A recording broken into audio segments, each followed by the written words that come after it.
Hey, good afternoon, everybody. I'd like to welcome you to the People Productivity Channel, a place where you can become the best you. This is a channel where you come to find ways that you can really embrace new practices, thoughts, ideas, and things to help unlock your full potential and the potential of those around you. So, in every episode, we like to share real things you can do, real life experiences, and things you can learn from to actually improve who you are and get the best out of yourself and those around you. And today I'm particularly excited because I have on a special guest that I've known for some time. He's a super guy, Tom Kearney. He's a U.S. Navy Rear Admiral retired and founder of Kearney Group LLC. Tom, maybe you could just spend a couple minutes introducing yourself. You got such an incredible background. Sure. Hi, Frank. It's great to see you again, and happy to be a part of the show here, and looking forward to the discussion. So I did start out in the Navy about 40 years ago or so, and started out by enlisting in the Navy, and then I wound up getting a commission, and then wound up working my way all the way to Rear Admiral. So it was quite an honor in all those years I spent in the Navy. I spent 25 years in the submarine force, working my way from a junior electrician's mate onto an officer, and then onto commanding two of them. And then post command, I wound up going into the Navy Acquisition Corps and spent 10 years in the DC area working major program management and acquisition programs there. Yeah, it's pretty amazing. Sometimes you hear about people starting at the bottom and working their way up. And, here you came into the Navy and worked your way up to Rear Admiral, which is just an amazing accomplishment when you consider the number of people competing for those spots in that organization. So I know you've, learned a lot about leadership along the way. And you have a theory about inward and outward leadership. Maybe you could share a little bit with our audience on the things you learned along the way in terms of leadership and how you've boiled this down to a relatively simple formula. Sure. And I don't claim to have all the answers on leadership. You can fill libraries with just books on leadership. So there's Isn't that the countless ways to look at leadership and try to figure out how do we best lead the people we're blessed to have the charge of in our role we have. The leadership that I kind of keep in my mind, it kind of came into fruition throughout my years in the submarines, where the submarine is kind of a microcosm of society. And then you're really kind of taken off the grid, if you will, where we would spend months underwater with our 120 people or so. And the challenges there of not only the confined areas, but as well as all the technical things that we're doing, and somewhat dangerous Oh, for sure. Super areas dangerous. operating. We do a lot of intelligence gathering, a lot of reconnaissance, a lot of anti-submarine warfare. Spend a lot of time up in the Arctic, underneath the Arctic ice pack, a lot of shallow water operations and things like that. So very challenging environments. But in that leadership realm, you have a whole cross section of society, if you will, and then you're contained inside a steel sewer pipe, as we would refer Yeah. to it lovingly. And you had to figure out how to get people to work together towards achieving your goals within your schooling of leadership. And the way I look at leadership, I kind of bin it into two areas: things that you have to have and things that you have to do.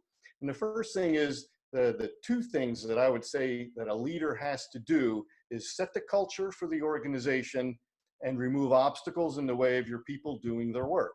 And by setting the culture of the organization, you basically have to ensure you set the rules as the leader for how your people interact with between one another, as well as how they interact with those outside the organization.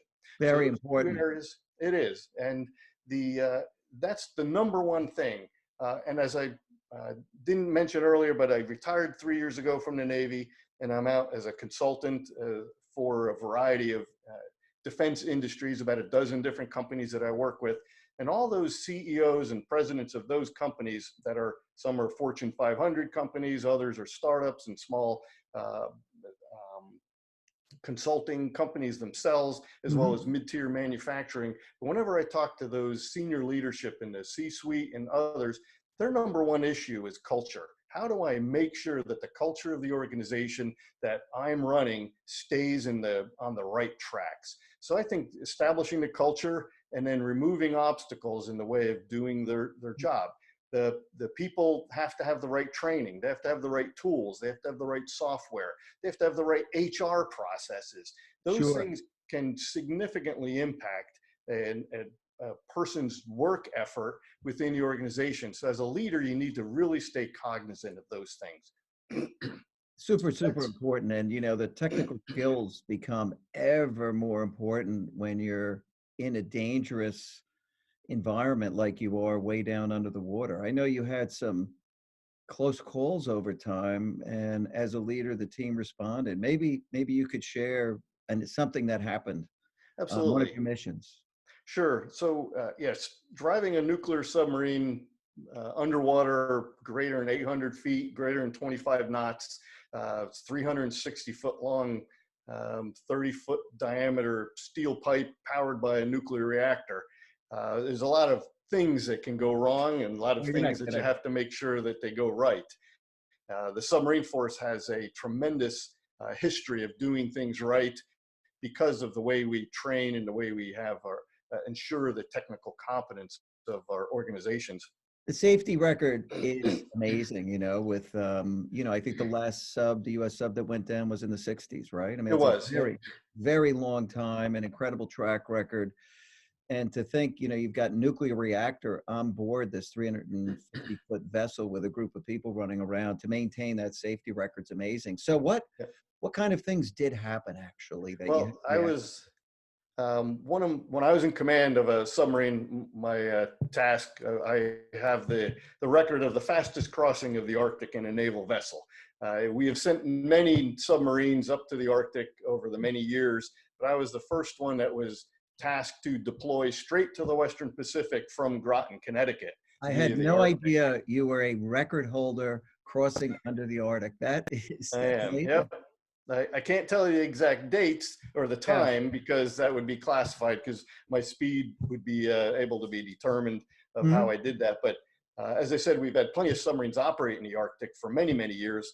But in this case, I was tasked to deploy as a fully loaded deployed submarine or deployable from Groton, Connecticut via the North Pole straight over to the Western Pacific. And while transiting under the ice on the first night under the ice, I was about 300 miles from the North Pole. We had an unisolable freon rupture from our machinery refrigeration plant. And freon is a toxic gas that's meant to stay inside pipes and Yeah. keep things refrigerated and not get out into the atmosphere. But we Lovely had a leak. situation. That's right. Yeah. So we had a leak, and that put a toxic gas into the submarine, which is a bad thing. But we know how to manage that, and we took the appropriate actions. We had our breathing protection on, and we had casualty actions that we take. But the problem is, under the ice, you can't just surface the submarine and then ventilate, which is kind of a common thing in a submarine Yeah. when you have a smoke or a fire or a toxic gas type of situation. So about 4 o'clock in the morning, the general alarm goes off, and I hear emergency casualty type of wording coming over the what we call the Terrifying. announcing system, saying unisolable freon rupture in machinery room, toxic gas within the ship. And I come out of my stateroom, which was right next to the control. I was in command, have my mask on, and start talking to the folks, asking, well, what's going on? And they kind of briefed me. And I said, well, how thick is the ice overhead? That's always kind of the first thing you want to know. Yeah. And they said, well, about 30 feet. And I said, well, that's not good because a submarine can break through about 5 feet of ice max, give or take a few. But 30 feet, you're not coming through there. Yeah. So the next question I said was, well, where's the nearest Polinia? And Polinia is a gap in the ice or a hole in the ice. And the ice pack up there is basically pieces, large and small, that kind of move around. And sometimes the wind blows a gap in those ice fields to where you have clear water where you could Mhm. surface the submarine. And they're called Polinias. And Wow. we keep track of those Never as heard we're of that. transiting under the ice in case of an emergency, where we could go back and then kind of surface through there. And I said, well, where's the nearest Polinia that we were tracking? They said, oh, about 30 miles back. I said, Phew. well, that's pretty far. Yeah. I said, well, Not how gonna big help you. was it? And they said, oh, about 100 yards. I said, well, that's not big enough to go back and find. So I said, we'll just keep on going. But in the meantime, we've got to figure out how are we going to, solve the problem of having a toxic gas inside a submarine, limited air. You can't breathe the air. The emergency air doesn't last forever. Eventually, you'll use it up. And then how do you solve this problem? And Yeah. a pretty strong problem. So one of the things you do in a submarine is whenever you have a toxic gas casualties, isolate all your compartments and isolate the ventilation so you don't continue to move that toxic gas throughout the ship. But being in command and spending many times in a submarine, I knew that we have this system called the charcoal bed. It's just kind of a big container of activated charcoal that's a couple feet, maybe 5 feet by 3 feet or so. Mhm. And we put our normal air through there to remove trace gases that we don't normally monitor for to keep the atmosphere in the submarine safe. In this case, I said, what if we wound up reversing the ventilation and go back through the charcoal bed? Um, Maybe that will probably get the atmospheres back down into manageable conditions, because I knew that the charcoal bed, as activated charcoal, did have an affinity towards freon. We Did, just did, did knowing. you have a monitor where you could see like Freon X parts per Oh million? yeah, we did, and it You did. was way above the safe level. So we were Right. within a toxic gas environment. So you did not want to remove your breathing protection because it would be bad for your health. And so we wound up doing that and configuring the ventilation system and running everything back through the charcoal bed and out. And during that same time, we were able to get a patch onto that pipe that had the leak. And lo and behold, the toxic levels of the freon rapidly went down once we started that. And we continued on our way. Problem solved, and we just took our masks off and continued on our way. But what that brings to light is the second aspect of leadership. The first part is the external. You're setting your culture and you're Yep. removing obstacles for your people and for the organization. The other two primary aspects of leadership are really kind of internal. And that first internal thing is really technical competence. To be a leader, you don't have to have all the answers that are out there, but you have to have a lot of them, because if you're in the financial field, or whether you're in a technical field in engineering or a medical field, at some point as the leader, you're going to be confronted with a situation where you need to know the answer. Either you know the answer or you know how to go find I the get it. answer, Yeah. because and that's your job as a leader, to be technically competent in the field you're in. The Navy is outstanding in that fashion. We give great training to our commanding officers as they go through their junior officer tour, their department head tours, and XO tour, so that when you are the commanding officer, you are the most competent person on that ship. But again, you don't have to have all the answers, but you do have to know where to go find them and who to rely on to do that. And the other aspect that you need, in a kind of an internal aspect of the leadership, is the authority. You have Mhm. to have the authority to do the job you have and to make the decisions that you're tasked with making. So if you're not, if you're in a position that you may have the understanding and all that and the title, but if you don't have the authority to make changes, then your leadership is going to be empty. So those are kind of how I capture leadership, from an external perspective of Mhm. culture and the obstacles, and an internal perspective of really perfecting yourself as a person. You got to read a lot of books. You owe it to your people that you are the best leader that you can be. So that's kind of that in a nutshell. And to close that out, the Navy, as I mentioned, is really strong at training our leaders. And one of the quotes that's often heard throughout the Navy is that on each ship, there is one person who, in an emergency or in a time of peril at sea, can turn to no other. And that person is called the commanding officer. But Yeah. that commanding officer has earned the highest time honored title of seafaring title of captain, right? Everybody knows who's the captain. The You bet. captain of the ship has full authority and is the person who really knows what they're doing. And that only comes through technical competence. You know, competence is amazing. I mean, here is a life-threatening situation. You were able to make sure that the team followed procedures, came up with a solution, effectively maybe saved all the lives in the vessel. And you look at, you know, the experience that some leaders have that they bring to situations like Chesney Sullenberger taking that Hmm. 737 or whatever it was down on the Hudson River, right? Because this guy That's right. actually, in terms of technical competence, he had been a glider pilot Yeah, of he all was a things. master. Yeah. Yeah, a master for Yeah. that moment in time. So just, you know, it is amazing. And, you know, when you talk about leadership and what leaders should do, these are stories that are relevant for every single individual because you and I have talked about the fact that in today's world, everybody's a leader in one That's way right. or another. Yeah. Yeah. A lot of people will say, "Oh, I'm not a leader. I'm just a worker," but they really are. Every person, even a person who's just reported to a new organization on their second day, there may be a person who reports for their first day. And to that person on that first day, you are a leader in some sense. What did you do? How should I fill out this paperwork? Whatever it is, there's multiple levels of leadership. And I think that, from the CEO level on down to the first person or the last person to arrive in the organization needs to recognize and understand their role as a leader within the organization. And I think the organizations owe their people that uh, a level of training, to that acknowledgement that they are a leader. I routinely took my sailors and the junior ones who said, "Well, I'm not really a leader," and trained them and said, "No, you are a leader."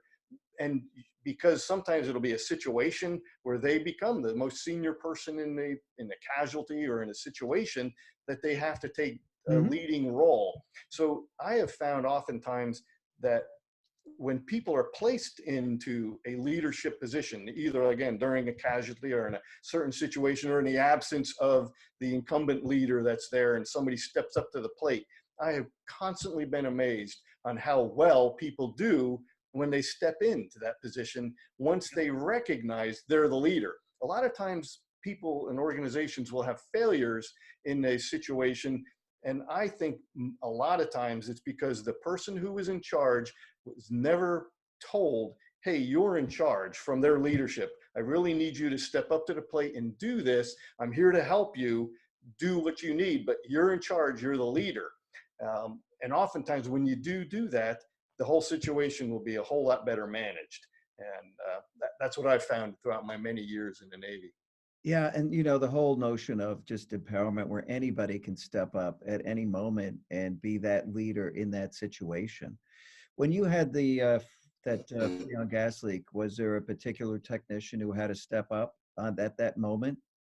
Yeah, well, so that was an excellent, how should I say, example of what I call a pre-mortem concept. And we've talked a little bit about a Yeah. pre-mortem. So for the audience out there, a pre-mortem is kind of along the lines of a post-mortem. Everybody's been to a critique or a post-mortem or a fact finding. Oh, what happened here? How did we get there? And then everybody, crisis of how are we going to solve the problem. I like to do something called a pre-mortem, and a pre-mortem is Fabulous. where Yeah. you get into a situation, get your team together for a when you have a large project or a dangerous event coming up that you want to work through. If you kind of go through it and think the normal human behavior, which is routinely optimistic, because you drove to work today, you didn't crash your car, you got a Yeah. cup of coffee, you didn't spill it on yourself. Human nature is typically everything seems to go well, so that builds a bias in your mind that things will continue to go well. So when you as a leader are taking charge of a project, your inherent optimism can be good from a leadership perspective, but it also can be dangerous because you're not really identifying all the things that can go wrong and then seeing if there's some implementing, or if you need to implement um, some processes to make sure that those bad things don't actually happen. So by doing a pre-mortem, you can actually get your team together and say, "Okay, here's what we're going to do. Here's our project. Here's the event." Um, and then you say, but we failed, you know, a missile test. We had to Yeah. launch a new missile test or a new flight, operational flight software for, say, Boeing, right? And all this, and you say, but we've had 2 planes crash and everybody died, right? Sure. And that changes your perspective significantly. And it completely changes your paradigm of how you look at the problem. And you will guaranteed come up with different types of potential reasons that got you there that you would not have seen without taking that type of pre-mortem concept and throwing it on a table saying we failed. Because when you hear the words we failed or you failed, your human brain looks at things completely differently. So by doing those types of things, I have always found you come up with new, better problems to go solve to prevent. And it also brings in the junior people who may have a problem that they're hesitant to tell the boss, hey, this plan might have this hole in it. But if you give them this or her the scenario and say, hey, here's our situation, we failed, how do you think we got here? They're open to saying, hey, maybe it's this path. So you get a lot of good feedback Hmm. from your people. So in this case, going up under the Arctic ice, I knew we were the first submarine to go up under there with a full loadout of a deployed loadout of a submarine, which is completely different than a submarine on maybe a month or two operation. Hmm. We went up there with 6 months worth of deployed loadout, which really, I won't go into the details here, but really changes the dynamics of how a submarine operates while it's submerged due to its neutral buoyancy and all those things. So uh, before we went up there, I said, what possibly can go wrong? And one of the things I said, we have a casualty in the machinery room, which we have a whole bunch of complex machinery Can that's only in imagine. there. Yeah. And I wanted to make sure we had the right people there. So I told the chief of the boat, who makes the watch bill and all that, I said, for the time period, the week or so we're under the ice, transiting at a high rate of speed, I want only our best top mechanics down on watch for that 1 week period, because we have no room for casualty response for somebody to not know exactly what to do during a casualty. And lo and behold, we did have the right person on watch. He immediately recognized it, knew exactly what to do. And though we had to fight our way through it, his technical competence saved the day by understanding exactly how to go about and treat that casualty. I tell you, technical competence is just an underappreciated thing in this world. I saw it so many times, with these giant outsourcing contracts where you take people with incredible depth of competence in different areas, replaced by somebody who was cheap but knew nothing. I mean, Right. just incredible. And Yep. the learning curve, the errors it can prevent, the information, insights, and perspectives they can bring to a pre-mortem Mm-hmm. because they've seen so much and know so much. It's just amazing. And, here's a perfect case in point where people with really deep competence were in the right place at the right time because you, as a leader, had asked the right questions and said, hey, this is something's going to go wrong, could be here. Let's get the best people in there. I mean, Yep. Absolutely. yeah, that's that really is something. Tell us a little bit about another thing we chatted about, the one up, one down concept. Sure. Yeah, the one up, one down concept is something I kind of learned over the years. And as a commanding officer of a submarine, there's multiple layers between you and some of the more junior people on the ship. Very similar to industry or any other organization where we're looking at people who are leaders, could be CEOs of companies, or we're looking at people who are more junior. But a lot of times people will look at their organization from a leadership perspective, and they look at the satisfaction or the happiness factor, if you will, of some of the junior people. And you'll say, what am I, you'll find an individual that doesn't look like they're having a good day. It's just, that's how things are going for that person. You're like, Mhm. well, am I doing something for that person? What is in the organization, how can I make this person have a better day? Because that's your responsibility as a leader. And oftentimes leaders will look upon themselves and say, what am I doing that is causing that person problems? And what Yeah, I have found is most of the time, it's not you as the leader, but it's your organization within. And every person on the planet has a boss and has typically subordinates in any type of working relationship. And 90% of the time, I would contend, the problems and the issues and challenges that you as a individual have are either with the boss, one layer up, or with Yep. your subordinates, one layer down. It's rarely somebody that's multiple layers down or multiple layers up. So once you recognize that as a leader, you can then kind of go in and solve some of those problems. If you see a young sailor, in my case, in the Navy, who's struggling with something, it's not something I was doing as the commanding officer. Maybe it was his first class petty officer, his immediate supervisor within his division, and or maybe he was a second class petty officer and one of the third class petty officers was not getting his work done or was causing him stress, or it's something with his family that was going on. So as a leader, you can lean into that.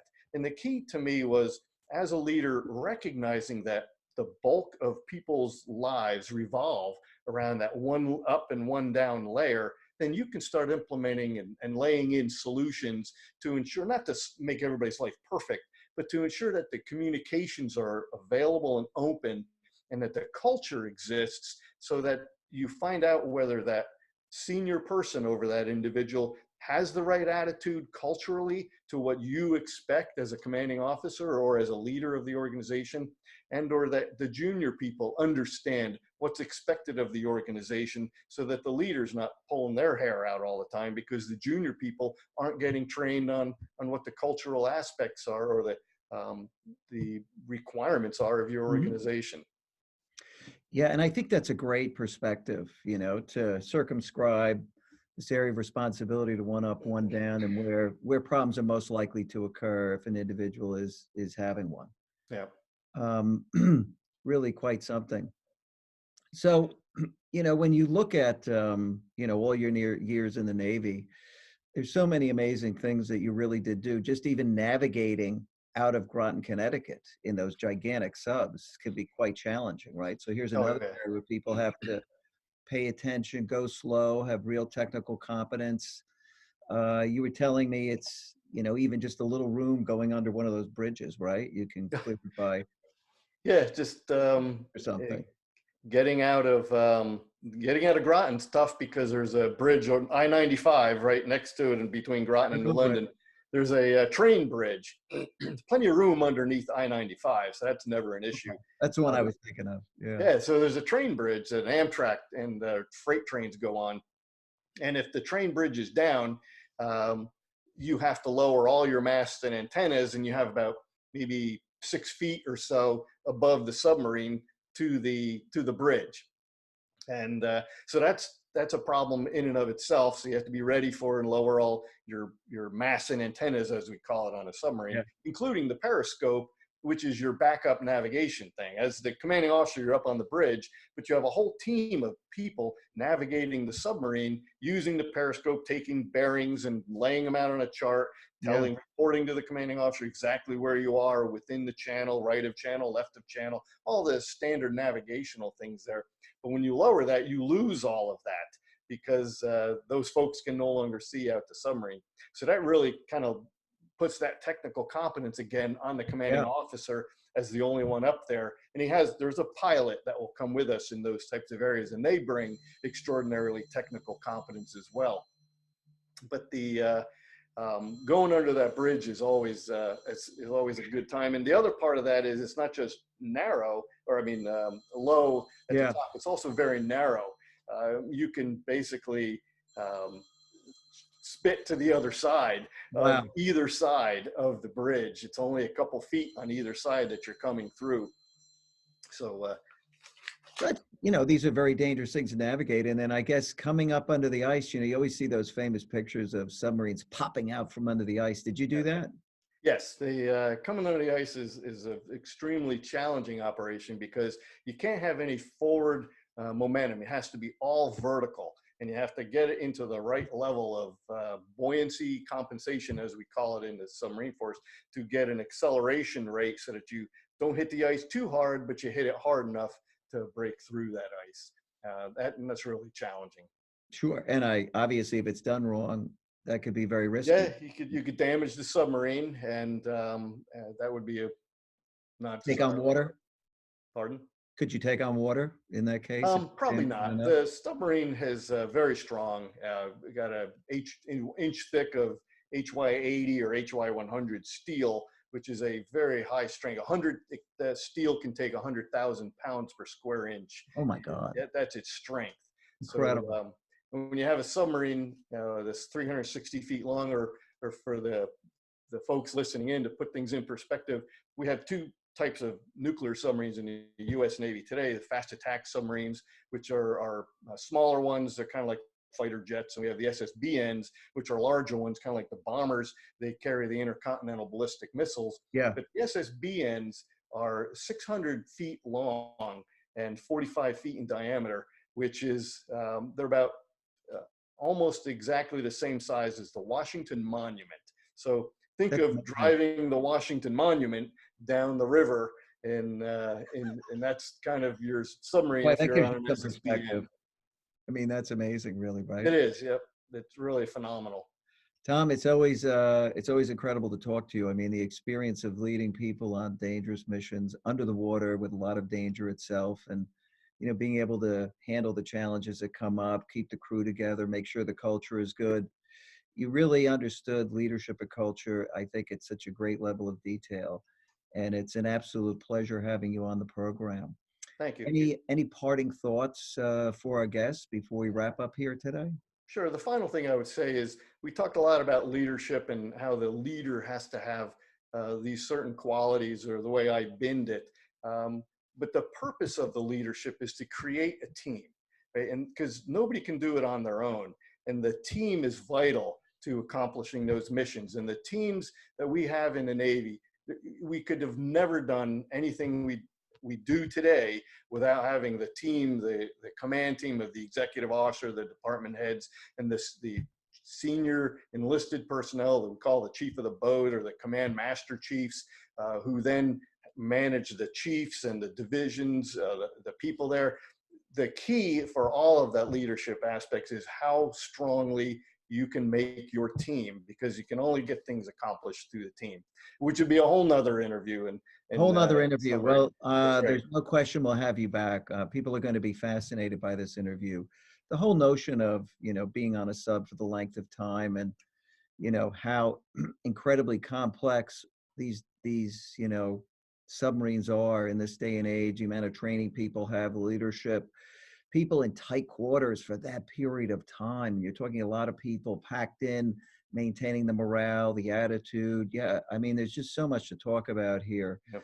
in terms of leadership. I do look forward to having you back on, and I'd like to thank you for really giving our audience a really good interview. So, Great. um, You're very welcome. always wish you all the best, buddy. Take All right. care. See ya. Bye.